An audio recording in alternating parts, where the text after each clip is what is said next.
came in and saw the guy dead. What happened? What caused the argument or disagreement?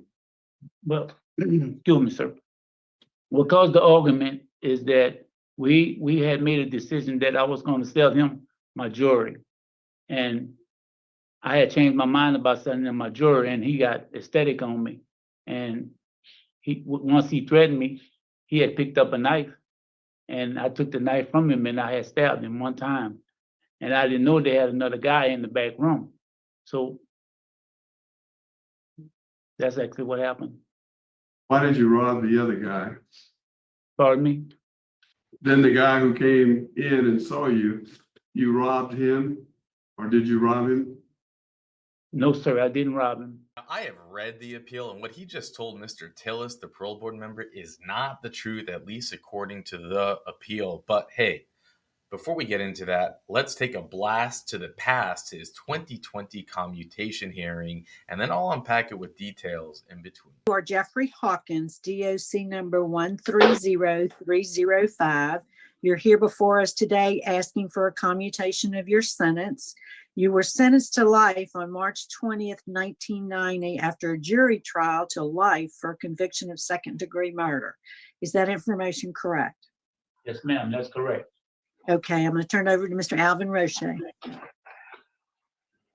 Thank you, Madam Chairman. Mr. Hawkins, may I call you Jeffrey? Yes, sir, you may call me Jeffrey. Good. Madam Chairman, we had before us Jeffrey Hawkins, DOC number 130305. He's here this afternoon seeking a recommendation for a commutation of sentence for the offense of second-degree murder. He's currently 54 years old, and at the time of the offense, he was 23. He's been incarcerated 32 years as of October of this year. On October 14th, 1988, Mr. Hawkins stabbed Mr. Joseph M. Lee to death during a deal involving stolen jewelry. On October 24th of 1988, he was arrested and charged with first-degree murder, armed robbery, and simple kidnapping. On October 4th of 1989, the bill of indictment was amended to the charge of second-degree murder, and on the same day, he was found guilty by a jury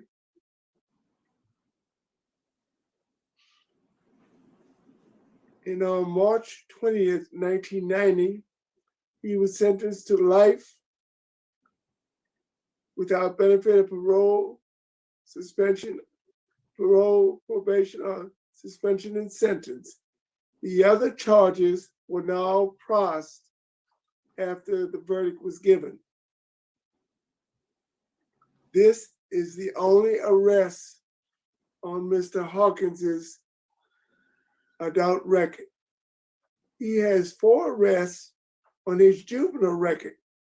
Those arrests involve illegal carrying of a gun, criminal trespassing, aggravated battery, armed robbery, simple burglary, and theft. Opposition in this case comes from the superintendent of police in New Orleans, Louisiana. The Orleans Parish District Attorney's Office is strongly opposed. That office has submitted a letter of opposition. Also opposed is the victim's sister, Lee Scott, and his brother-in-law, Michael Scott. Mr. Hawkins has a very low risk assessment score. He has a high school diploma. He has 46 disciplinary write-ups and 32 years of incarceration. The last one being a number 17 for destruction of state property, and that was on March 12, 2012, some 8 years ago. He has a good institutional record. He's completed programs such as Thinking for a Change, 100 Hours Pre-Release, Anger Management. He's completed CPR training. He's a member of the Point Lookout Project. And for those who are not familiar with that project, it's a group of offenders who get together and make sure that a fellow offender who has died at Louisiana State Penitentiary has a decent and honorable funeral. He's also part of the Vietnam Veterans Project, and he also works on a golf course. Jeffrey, tell us what you do for the golf course. Well, at that time, sir, I was more of a maintenance worker out there, maintaining the greens, which is the grounds what people come and golf on, and watering most of the different types of grass that was planted out there. Evidently, you did a good job because I see a certificate of appreciation and accommodation for the way you kept that particular golf course. Thank you. I see that you worked on another project with the Mary Bird Perkins Cancer Center. Tell us about that project. Well, actually, that wasn't a project. That was a certificate that they put in my record here in Angola because I'm a cancer survivor. Okay. I misinterpreted the certificate. And are you cancer free now? Yes, sir. I'm in remission. Congratulations. I'm also a cancer survivor,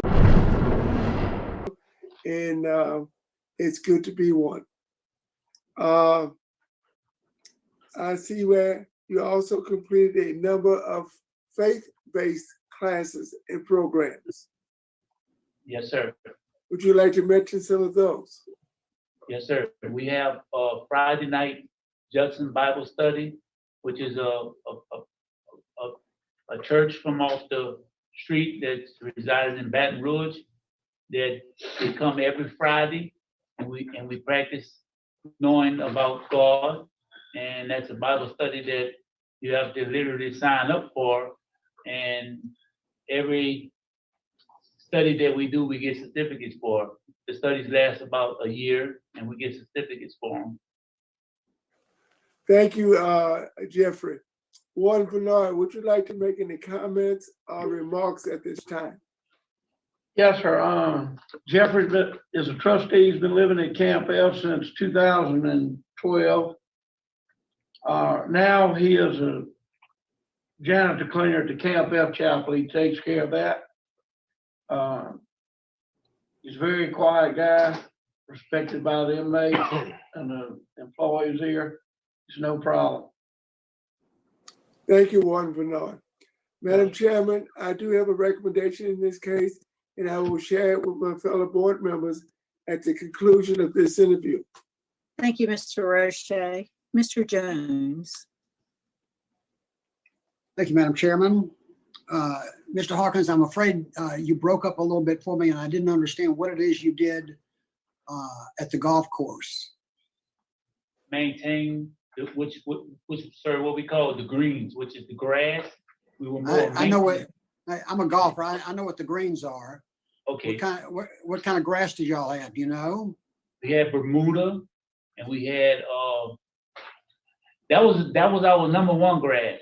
But Right. Most of the other grass that we maintained was Johnson grass. Yeah, okay.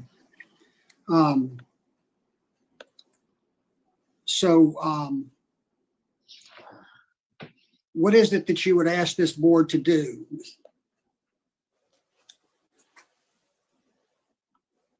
I would like the board to, pardon me?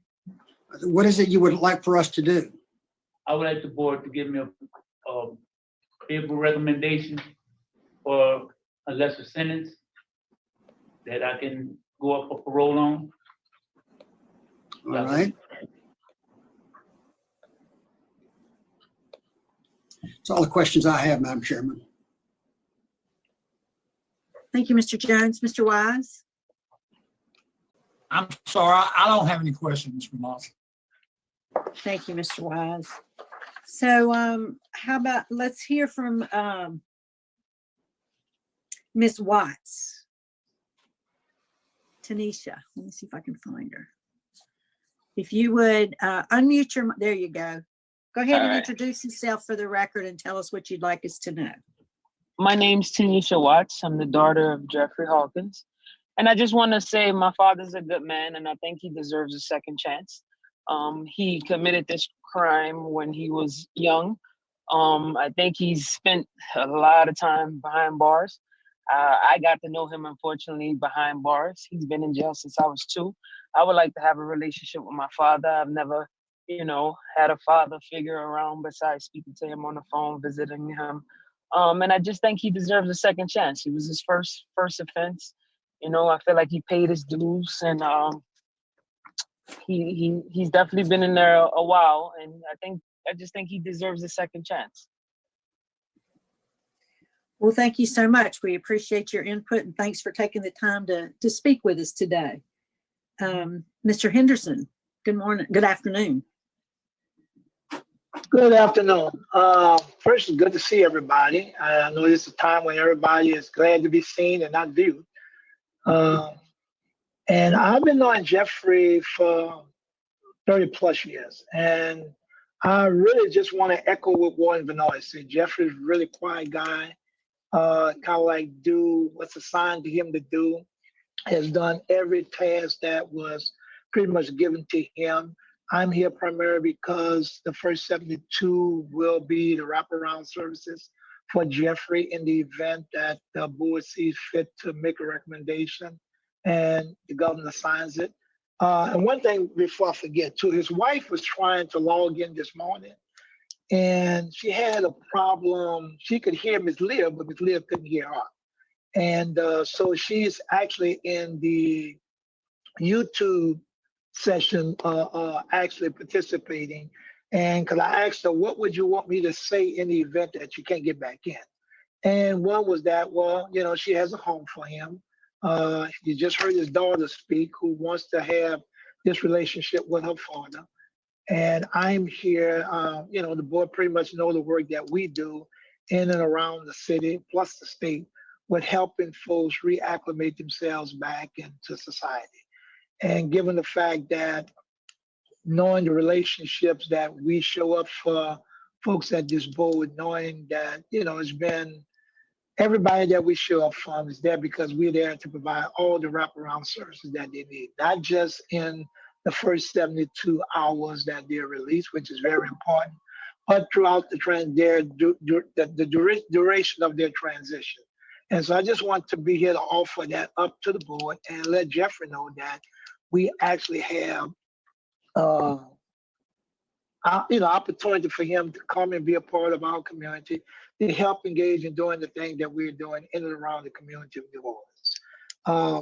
And just something else I have wrote down, I misplaced it, but that's pretty much in a nutshell that we're here to support Jeffrey in every way that we can. It's the first 72 plus and vote, and want to be there to be there on his behalf to help him.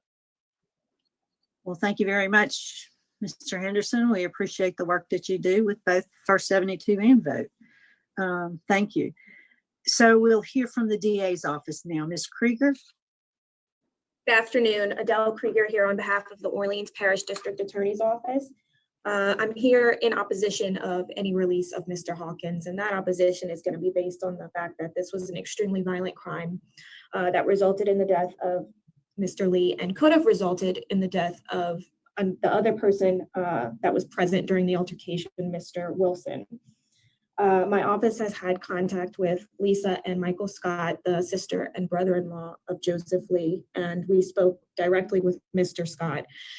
He relayed Lisa's sentiments in regards to any release of Mr. Hawkins, and she is so traumatized by the loss of her brother that she just can't face speaking about it to anyone. And they were very close. They were the children of divorce, so they were extremely connected emotionally. So for those reasons, we are going to oppose Mr. Hawkins' release today. Thank you. We appreciate the input by the district attorney's office.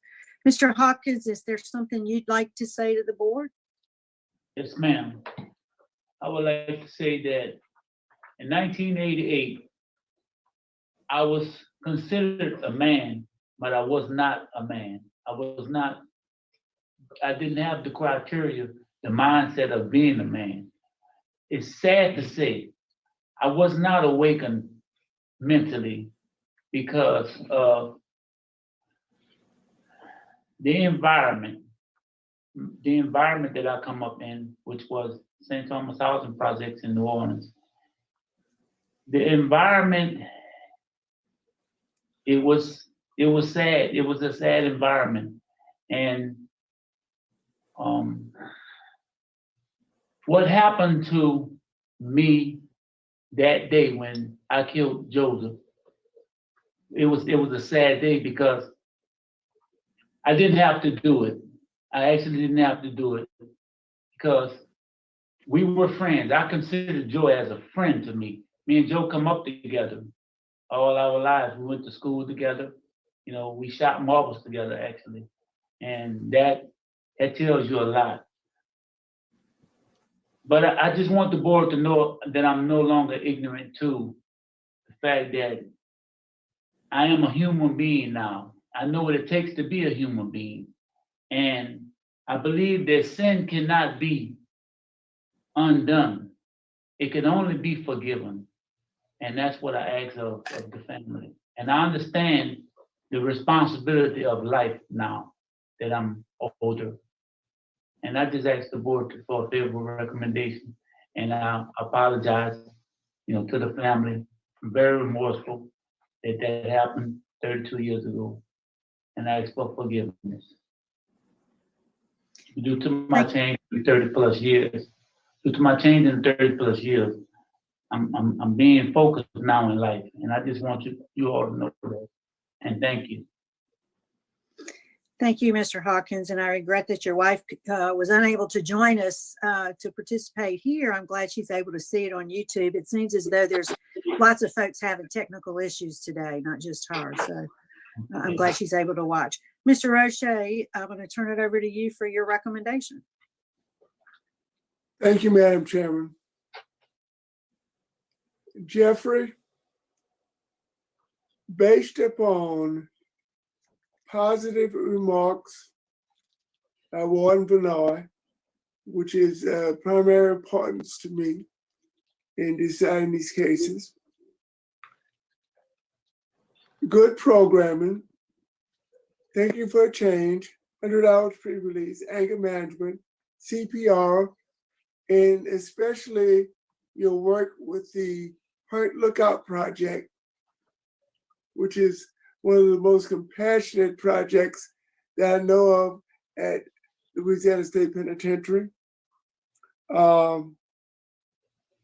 low risk assessment score, which tells us there is a low possibility of you reoffending.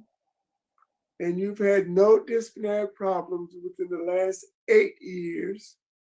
My vote is to commute your sentence to 99 years with parole eligibility after serving 34 years. Thank you, sir. Thank you, Mr. Roche. Mr. Jones. I agree with Mr. Roche. I agree for the reasons for his vote, and I agree with his vote. My vote is to to recommend that your sentence be commuted to 99 years with parole eligibility after having served 34. Good luck to you. Thank you, sir. Mr. Wise. Because of all the comments and the support that you got today, I'm going to be voting the same. I commute to 99 after serving 34, parole eligibility after serving 34 years. And Mr. Hawkins, I also concur with my colleagues. Based on our discussions here today and what Warden Vanoy had to say about you, the support system that's obvious. So you've received a unanimous vote to make the recommendation to the governor that your sentence be commuted to 99 years with parole eligibility after having served 34. Good luck to you, sir. Thank you, ma'am. Thank you, board. All right, Mike. Thank you, everyone. And they recommended to the governor to commute his sentence, which the governor did. It's part of a long list that made the news right before the governor left office. It was 56 different inmates just in this small period of time. And so here you can see it in this list. And we have a playlist for that if you want to check it out. The goal is to really cover all 56. I'm not sure if I'm going to, because as you can see with this hearing, it's not like it's not, there are hearings that are even less interesting than this one. But, I mean, it's interesting from the perspective, I think, like an historical perspective, a DOC perspective, seeing someone go through the system, seeing someone really, I think, excel, in terms of, there are others that just don't do as well. But what's interesting is that I'm not convinced that he's being honest unless maybe he is, maybe that is truth. I don't know. But according to the appeal information, it's not how things went down. But we're going to now blast forward to the present day, to 2025, where he's going to have his parole hearing. And it's not a shoo-in, because remember, except for Ms. Renatza, it's a different board. The governor it's a new governor. There are different loyalties. Just because the governor and the prior board commuted doesn't mean the present board is going to now parole. So nothing's a shoo-in. We've seen it go both ways. And I'll unpack it at the end with some information of the appeal. Actually, before we jump in, let's go over this golf course. I had moved forward. I was about to, ship this hearing, and then I saw that Sir Richard had in the spreadsheet information on this golf course, and I'm sure that some of you watching this were curious to learn more about the golf course, being that he worked on it for so long. So let's read about this Angola golf course. So it's a 9-hole prison golf course, just 21 and a half hours north of New Orleans. Was it 21 and a half hours? I don't know. Does that make sense? Whatever. This is the only golf course in the country on prison grounds, and it may be the only golf course in the world that requires a complete background check before you can get tee time. Warden. So, Mr. Kowalski, word on the street is that you don't replace your divots. Seriously, a golfer must call at least 48 hours in advance and provide his date of birth, driver's license number, social security number. Not allowed convicted felons, former inmates, people on the prison's visitor list, and of course, inmates. You call back the next day to see if you got the time. How many prisons have people calling to see if they can get in? Oh, it's so funny. Kind of gives a new meaning to those old blue lines. But you must assume that getting a gig working on the golf course is probably one of the creme de la creme in Angola. I got lucky last summer when I got my time Angola bound. Well, as my partner got 100, I got 99 Angola bound. It's even weirder to drive through prison gates to play golf, $20 with cart. It's all you can do to keep from telling the guy on the security gate, we're here for 9 to 18. Still, you never really feel in danger in Prison View, even though the inmates not only built it, but many of them also work on the grounds. Sans guards, they're trustees, which means that they've been in prison for at least 7 years and have virtually spotless records inside. One of them is Jeffrey Hawkins, who has been in Angola for 14 years, doing life for second-degree murder. It was his 38th birthday, and his shovel would have wandered off to the highway anytime he wanted, but they didn't. He and the shovel. Being outdoors in this environment is great, said Hawkins, who is putting in a cart path. It's beautiful. I learn something new here every day. Playing at Prison View, you learn something new too. For instance, you learn what you should and shouldn't say to your golf ball. Like when playing the 7th hole, which is separated from the hardest core inmates in camp by only a razor wire fence, you never want to holler, run! I like whoever wrote this is funny. Run! Or I killed that one. Or man, I got ashamed today. This guy's hilarious. It's fine though. You say after hooking one, that's in jail because it probably is. The other thing is seeing all the prisoners in white t-shirts, the orange pants, playing basketball behind barbed wire and a huge guard tower. You don't feel so bad after leaving 7 with a double bogey. This is because at least you are leaving.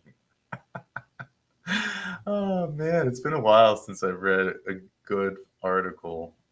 I get the newspaper and I read it and it's awful. It's like writing has just gone to it's just crap. I don't think it's right, she said about the course, because it's supposed to be maximum security prison and it's a playground.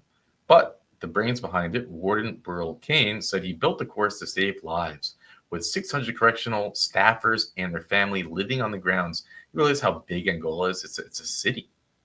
He was looking for new ways to keep the guards around during their off hours, in case the inmates get the urge to go sightseeing. He had hunting, fishing, swimming, softball, and tennis on the prison's 18,000 acres, but nothing for golfers. The warden is a golfer, and he just wanted to build it so he could golf. But that's fine, by all means. The nearest course was 45 minutes away, so he persuaded the prison dentist, John, a 15 handicapper, to design a course on an old ball pasture. Is that good? 50? I don't know anything about golfing. I want to one day. I could see myself loving golf. On the backs of prisoners, they did it for about $80,000, which they raised selling concessions at Angola famous prison rodeo. It's like a communist ecosystem, it really is. You want to get a taste of communism, go to Angola. Everybody has their jobs, everybody is self-sustaining. Ore says that trying to build a course this good near New Orleans without inmate labor would have cost about $3 million. I believe that absolutely. Ore is part of a hot new trend in this country, prison dentists building golf courses. When was this written? This was written, thank you again, Sir Richard. I don't see the date, but probably a long time ago. I could do the math, how old it said he was and how old he is now, but probably cost $6 million now to build a golf course.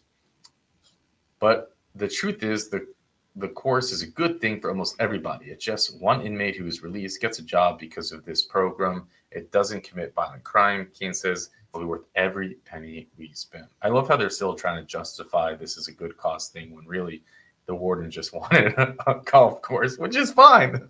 You really ought to go play it. There's a hilltop views of the prison below. There's an island green, and key markers are old handcuffs painted in red and white.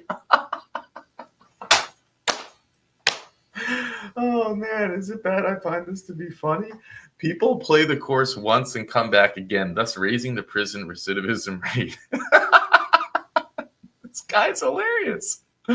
Oh man, I need to find more of his stuff. Besides, who doesn't love to walk the Green Mile? If you have comments, Rick Riley, send it to. There he is, Rick Riley. I should just write him and say that was a really funny article. I'm gonna write him. It's weird to drive through. Let me just confirm that oh no, this is who it was. Okay, it's a different guy. It's weird to drive through prison gates and play golf. It's all you can do to keep from telling the guard we're here for 9 to 18. That's some good stuff. All right. I'm so glad that Sir Richard dropped this article in the spreadsheet and we were able to read this. And let's go jump into the parole hearing. So let's go. Mr. Hawkins, would you please introduce yourself and your DOC number for the record? Good morning. My name is Jeffrey Hawkins. My DOC number is 130305. Okay, Mr. Hawkins. Mr. Hawkins, we find that you're a first felony offender, that you are currently being held for second-degree murder, that you had a life sentence that was commuted down to 99 with eligibility after 34. You have a good time date, September of 2037, and a full term date of 2087. Does that sound correct according to your understanding? Yes, ma'am, that is correct. Okay. I recognize you, Ms. Sloan, as his attorney, and at the appropriate time, we would ask you to speak to finalize everything.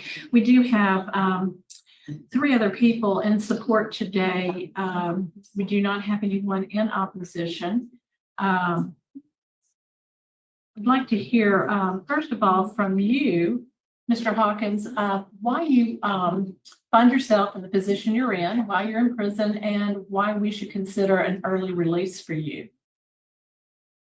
I find myself in this position based on the crime that I committed. And my change right now has been, well, so many things that I've done within the prison. And I've learned a lot, and I've learned not to violate anymore. And I've learned that I'm a changed person. Yes, ma'am, I'm a changed person. You alluded to the crime you committed, so why don't you give us a little bit more information about that? Yes, ma'am. On October 14, 1988, I'm responsible for killing someone I consider my friend, which was named Joseph Lee. And the crime that I did, it was never supposed to happen. And I deeply apologize for that crime. And like I say, I'm sorry that it happened. And I can assure you that my life has changed, and I no longer can look at life that way.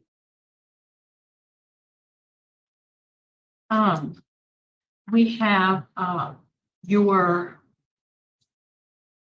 let's start with your daughter, Tanisha Watts. Ms. Watts, would you like to address the board?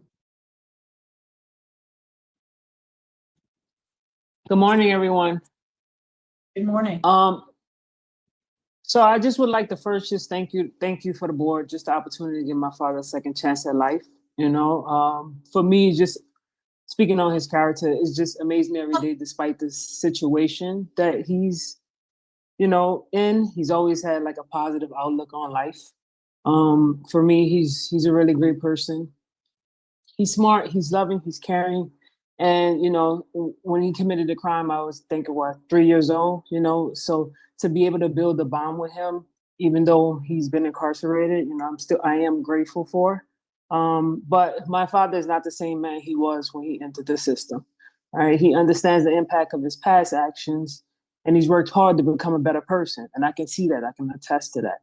You know, he has a strong support system waiting for him. You know, our family is ready to help him transition back into a daily life, you know, ensuring that he's stable, you know, guidance and encouragement, you know. He has so many plans for the future. I love speaking with him, and we talk about business a lot. That's something I'm into, and just hearing the things that he come up with is just, it's amazing, you know. Just because he's in an institution, you know, he still has hope for the future, which is great. So, you know, he wants to secure his employment and reconnecting with his loved ones, and, you know, in a meaningful way. And I just truly believe he's ready for that next step, and he's gonna make the most out of this opportunity. I really believe that. And I just respectfully ask the board to consider his growth and the support he has in place. And I assure you, he will be a better person. And just, you know, from the bottom of my heart, thank you for allowing me to speak on his behalf today. I do have a question. Where do you currently reside? So I'm in Los Angeles, but right now I'm traveling. I'm in South Africa right now. So I've been traveling for the last 6 months. I just took a job opportunity. I'm a director of food and beverage at hotels. So I go around internationally. I work at hotels, just helping revamp, rebuild different departments in the hotel. So right now I'm currently in South Africa. So it's night for me. It's a good night for me right now. Well, the reason I ask is there was an issue of perhaps interstate compact to live with you in Georgia, but if you're not in Georgia, that would not be in play. No, that was, I think, his sister or something like that. No. Oh, okay. I'm so sorry. Yes. Yes. All right. Now we can hear from Claudette Hawkins, the sister.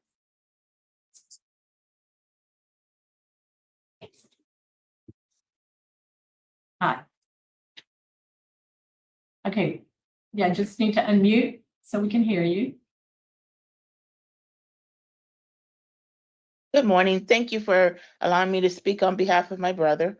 My name is Claudette Hawkins, and I am his oldest sister, and I currently live in California as well, in Stockton, California. But my situation is I am retired and I am able to travel to wherever I want to be.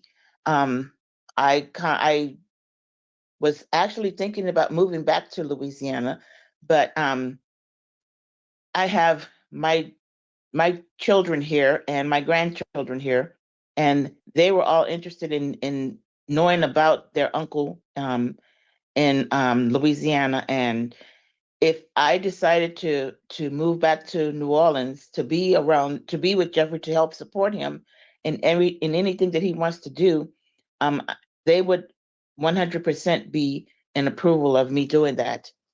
And I really see a difference in my brother since he has been incarcerated for these 34 years. He has really grown. Even when he was out, he always maintained a job. And so I know that would be his first thing to be doing when he comes out. He would want to get a job and get back on his feet and become a member of his family again, instead of being behind prison and talking to us on the phone. And he has grown so much, and he has matured so much. I see a different Jeffrey than I saw when he went in. And if you were to give him a chance to come out and show to the world that he can be a better person than he was, I don't think that he would be a person that would go back into jail. He is not looking to go back to jail. He's looking to come out and be with his family and be around everyone that he loves. All right, thank you very much. Thank We're you. still a little bit on our better time zone. California is behind us. Yes. Okay, now we have Carrie Myers with the Louisiana Parole Project. Good morning, Kerry Myers, Louisiana Parole Project. Here appearing for Jeffrey Hawkins. We supported Mr. Hawkins at his clemency hearing. We continue to support him. And one of the reasons is Mr. Hawkins' remorse for his crime, his record during his incarceration, and his potential upon release. He is currently a tractor trailer driver. He has a CDL license. He is highly employable. We expect Mr. Hawkins would come to Parole Project. He will come to Parole Project should the board grant him his parole today. We could help him find employment here, but his long-term plan is to go to his sisters in Georgia through an ICOTS. But while that, I think that ICOTS is still pending at this point. I don't know if it has been approved, but we would provide him housing and transitional employment while he is here with us, waiting that. Should that change, we would also assist Mr. Hawkins with getting long-term employment here. He has the skills, and we certainly are prepared to offer him our services after more than 36 years of incarceration, right at 36 years of incarceration. He is going to turn 60 years old this year. We know that our program is designed exactly for people like Mr. Hawkins. And we know that the success rate for people who have prepared themselves like Mr. Hawkins is excellent. And we just ask this board to consider these factors and grant us parole today. Thank you so much, Mr. Myers. Warden Vinoy, before we start questioning, I'd like to hear from you. Yes, ma'am. I've known him his whole incarceration period. He does well, works in transportation, goes to work every day. He has had some medical issues, but they haven't stopped him from going to work. No DV reports in the last 12 or 13 years. He's only had 16 since he's been here. He lives at Camp F. He's a trustee. Does well every day for us. Thank you, Warden. Ma'am. Right up, Ms. Renatza, if you'd like to lead our questioning. Oh, do we have someone else? Oh, yeah. Micah, sorry about that. No problem. Thank you. This would be the appropriate time. How's that? Great, thank you. Micah Sloan of the Louisiana Parole Project on behalf of Jeffrey Hawkins.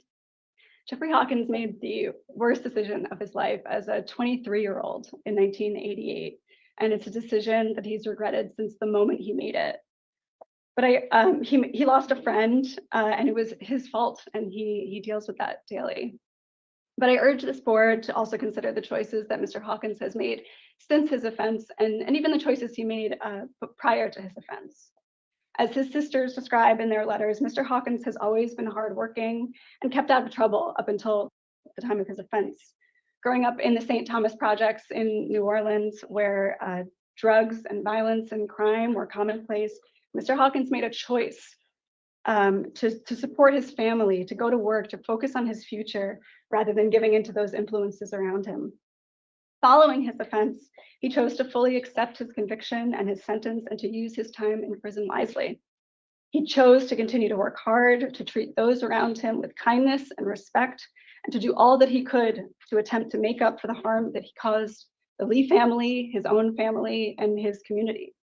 He chose a life of selflessness and service, and he chooses to give back to his community.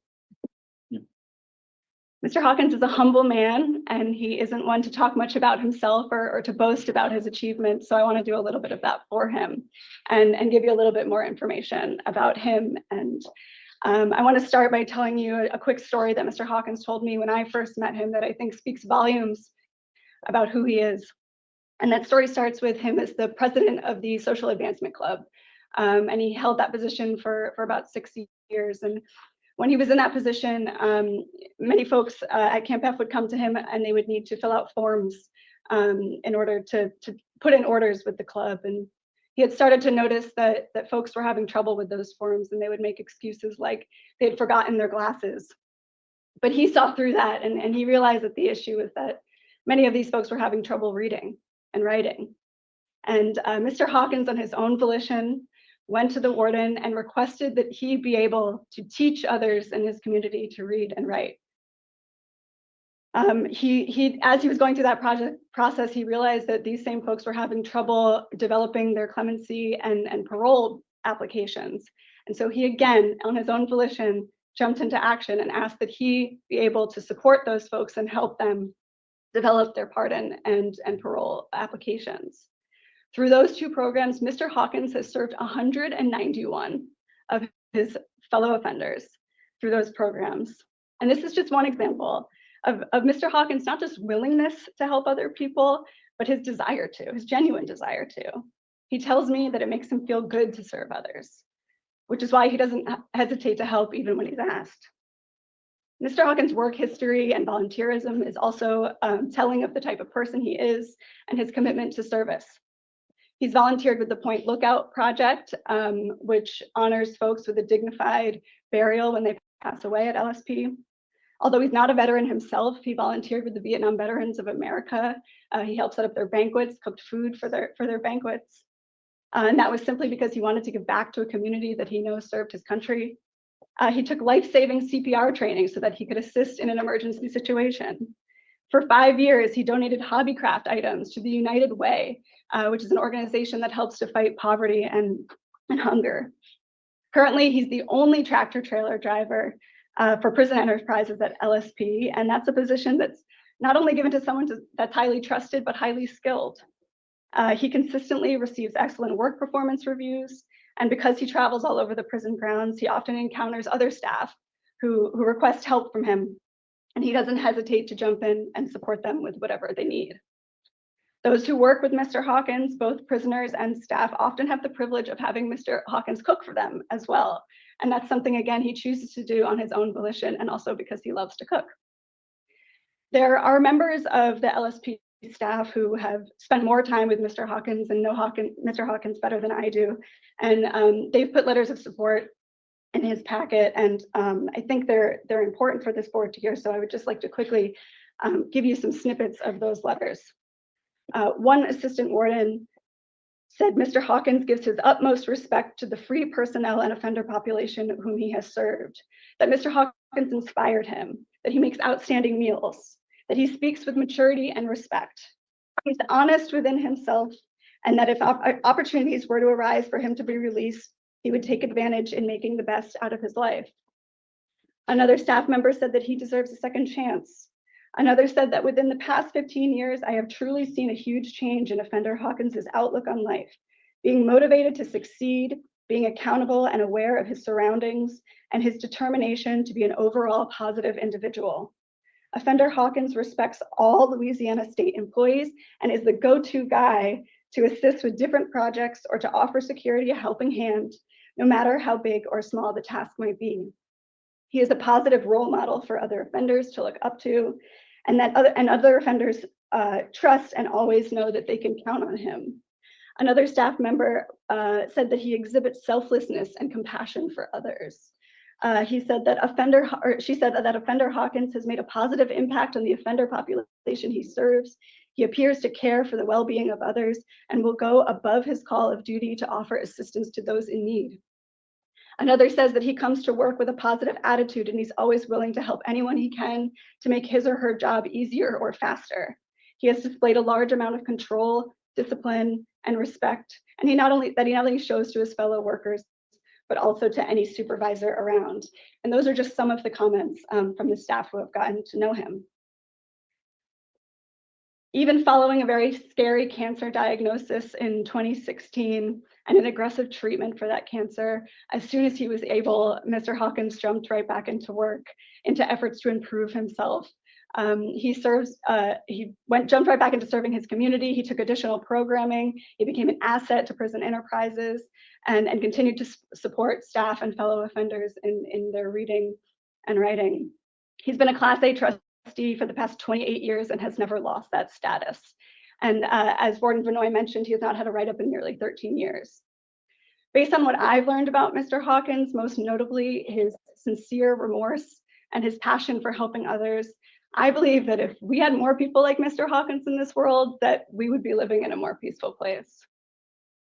In 2020, I believe the Board of Pardons recognized these redeemable features of Mr. Hawkins when it recommended that his sentence be commuted, and I believe our former governor also saw that in him too when he granted his clemency.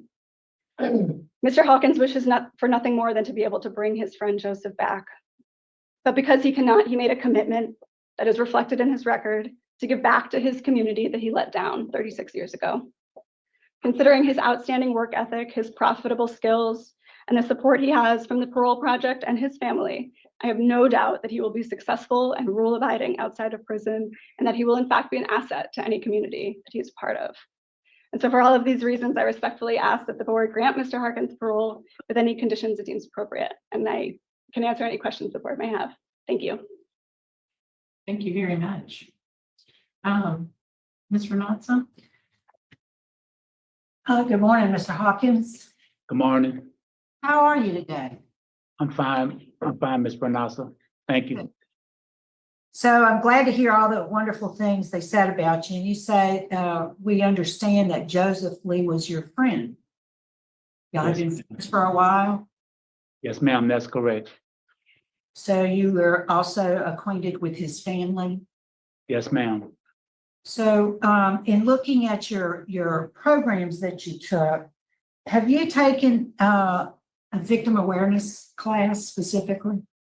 Well, at the time that I signed up for it, I was going through my cancer treatments and everything. And I was moved to Elaine Hunt's Correctional Center. So you haven't had to take it? Yes, ma'am. I haven't. I'm currently enrolled in it right now. Oh, how long have you been enrolled? Since approximately September. Okay, so how long is that program? It's supposed to be 6 months. Okay. What have you learned from that so far? So far is you have to value someone's life. It's very important to value someone's life, and it's very important to respect one's family, and you have to feel what they're feeling. And I actually feel what the victim's family is feeling, because I understand that I've taken their son, their uncle, their nephew, and I understand that I disrespected the community by what I did, killing Joseph Lee. And you, so you know, his sister Lisa. Yes, ma'am, I do. She wrote us a very moving a letter, and she still suffers from the loss of her brother. I think they were the only two siblings in the family. And, you know, she wonders, in her letter, she says she still wonders, why Joe? How would you answer that if you could speak to her? Well, Ms. Renaud, if I could speak to Lisa at this moment, first of all, I deeply apologize to her and her family and the community that I'm from. And it never was supposed to happen. I am very sorry that it happened. And I ask for her to please forgive me that it did happen. You know, it's basically that, you know, we disagree with something, and I should have been the type of person that turn and, you know, turn around and say, no, man, I'm walking away. That's what I should have did. But I apologize because I've taken this man's life for no reason, because I wasn't thinking at all. Okay. And so your residence plan, once, if you're successful today and you go through the transition program at the Parole Project, your plan is to go to Miss Reese, your sister, is that Thelma Reese? Yes, ma'am, and that's in Fayetteville, Georgia. And what you gonna do there if you get to go there? What you gonna do? Well, first of all, she has me lined up with a job, and she has me lined up with being part of her community, because I'm not aware of the community where she's at, but she's been talking to people in her community, people that's part of her church, and I would love to be a part of that community. I would love to give my everything to that community. Good. What is your marital status? Right now, I'm still married because I haven't been, neither one of us has filed for a divorce. That's your plan? Pardon me? I mean, what is your plans in that regard? I look at the clemency investigation that was done prior to your clemency hearing, and there were some remarks from Eileen in there, and I didn't see any current remarks. I was just wondering, what's that status? Our status is right now we're separated. Okay. Okay. All right. Well, thank you, sir. I don't have any other questions. Thank you, ma'am. Mr. Tillis. Yeah, I have a question. When I read, I just saw where you and your friend were in the other room, and the other guy that was there that witnessed it came in and saw the guy dead. What happened? What caused the argument or disagreement? Well, excuse me, sir. What caused the argument is that we had made a decision that I was going to sell him my jewelry, and I had changed my mind about selling him my jewelry, and he got ecstatic on me. And once he threatened me, he had picked up a knife, and I took the knife from him, and I had stabbed him one time. And I didn't know they had another guy in the back room. So that's actually what happened. Why did you rob the other guy? Pardon me? Then the guy who came in and saw you, you robbed him, or did you rob him? No, sir, I didn't rob him, but I did try to bring him to a place. I asked him where does his family live, and I tried to bring him to a place in Kenner, and I let him use the telephone in Kenner, and from there he left.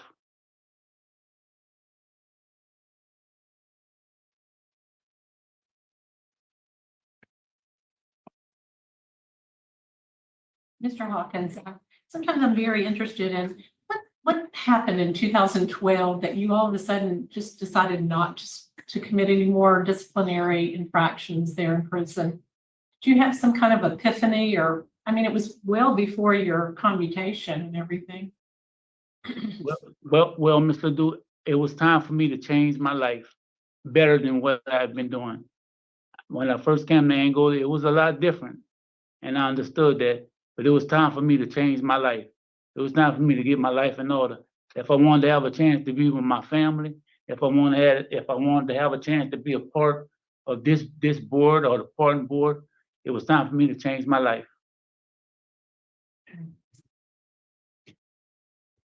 Well, I commend you for the work you did with your fellow inmates. Is the panel prepared to vote, Ms. Renata? Mr. Hawkins, I was on your board, your pardon boards, and I voted for you then, and so I still support you today. My vote today is going to be to grant your parole to the parole project transition plan, and eventually to the out-of-state plan in Georgia. I would like you first, though, I think, to complete the victim awareness. You say it's about a 6-month program. To me, if you've been in it since September, this month would be 6 months, so you ought to be nearing completion of that. I think that's important. And then I would like you to have no contact with the family of Joseph Lee at all. Maintain full-time employment when you land on your feet. And then I would like you, I know you said you'd do this, perform at least 8 hours of community service work each month. Yes, ma'am. Thank you very much. It's my vote. Good luck. Thank you. Mr. Tillis? I concur with Ms. Renata. I also vote to grant. I would like to ask, I'm not going to write this down, but I would like for you not to go back to New Orleans. I don't think there's anything in New Orleans that you're missing, and just don't need to go back there. I think you have some solid plans, and so my vote is to grant, according to Ms. Renata's stipulations. Yes, ma'am. Thank you very much. That concludes our All right, hearing. Tanisha.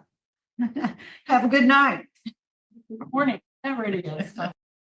And they granted, it kind of felt like it was happening. Although I do gotta say, okay, there's a few things. One is I hate this new format, how they go in with like the hearing the support and then the blah blah blah, and then they don't ask for the information until after. It drives me nuts. I don't like it. I was thinking of just skipping through all of it, but I get that this isn't the kind of hearing that is necessarily for the broader audience. I feel like this is the kind of hearing that's more for the Mandalorian family, for the regulars that have so. I just kept it in. I kept it in. Maybe there is some insight and meaning to hearing all of it without speeding through. Okay, now on this same day, Miss Ledoux turned down someone who came through with a very similar process. Had a commutation hearing. The governor signed off on it. Showed up to the parole hearing. Said the same speech that he said at the commutation hearing, but it felt like a lie. It felt like a lie. It didn't seem right. And Miss Ledoux denied him because she said, you're being deceitful. And I don't like that criminal mind. I'm, misquoting a little bit, but you're being deceitful. I don't like that criminal mind aspect. And because of that, I'm going to deny. And again, in this, he's being deceitful, at least according to the appeal. Does it bother me? In this case, no. There's different types of crimes. When someone gets into an altercation and there's one knife wound versus there's just different levels. And this is, today people would get easily just 20 years for this, or even less in some states. I mean, we used to see people get 5-6 years for this type of crime. But here, let me read it to you. January 16, 1992. All right. Can you even imagine? So Ricky Wilson lived with his cousin on Toledo Street in the morning of Friday, October 14, 1988. That's when it happened, 1988. Ricky, who had been sleeping on the living room sofa, was awakened at around 8 a.m. by a knock on the door. Lee opened the door and the defendant came in. The defendant had 2 medallions he wanted to sell Lee. The defendant said that he had other jewelry he wanted to sell, and he and Lee left for a short period of time before returning. They returned and sat in the living room while Wilson was on the kitchen washing dishes. He heard Lee say, "Jeff, what's wrong?" Ricky looked up and saw the defendant standing over Lee with a knife in his hand. So the defendant is standing over Lee with the knife in his hand with a stab wound to his chest. Lay on the floor behind the door, and the defendant held Lee by his shirt and was preparing to stab him again. So it's like, he's holding him by the shirt. He's about to stab him a second time.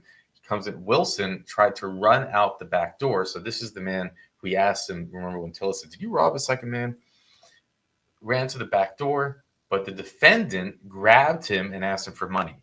Wilson gave him $200. So according to the jury, this is what they believe. He did steal money from him. And that's the question you might say. Is it deceitful? Is he not owning up to it? Or did he really not steal money? Which I just don't, you believe he did steal the money. And the defendant then ordered Wilson to get the keys to his Blazer, which Wilson did. Wilson looked at the clock in the living room, although he did admit to taking him, right? To kidnapping him, so to speak, and saw the time was 9:43. The defendant told Wilson he had a gun under his shirt and try not to run. They drove around various streets in Louisiana. The defendant and Wilson switched places at that point. Defendant to Wilson and Lee had beaten the defendant's sister. Defendant got to the interstate and drove towards the airport. He missed the airport exit and got off the next one. Defendant stopped at a service station, a gas station, and he and Wilson exited the Blazer, I'm guessing. Defendant made a telephone call and Wilson overheard him say, "I finished doing what I had to do." So here it seems premeditated, right? Wilson found an opportunity to escape and he ran nearby the Holiday Inn. He asked the two desk clerks to call the police, which they did. The clerks testified that Wilson came in after 10 a.m. and that he appeared to be scared. Wilson told him that he'd been kidnapped and that his cousin had been stabbed. He told them that the man was in a white truck and pointed to a Blazer as he drove past. Neither of the clerks could see anyone in the truck because it had dark tinted windows. The Blazer was found that afternoon on Solana Avenue. Then he picked him out of the lineup and blah, blah, blah. So, and I'll put this in the appeal. But as you can see, according to this, very different than the story he said. And I'll just ask you, does that make a difference? Do you feel it should make a difference? It seemed in some cases it did for the parole board. In this case, it didn't. Because there are no victims there in the hearing, it's easy for me to say, yes, he's out. I think he'll be okay. And check out the Purge playlist if you want to see more hearings like this. And with that, I'll let you go.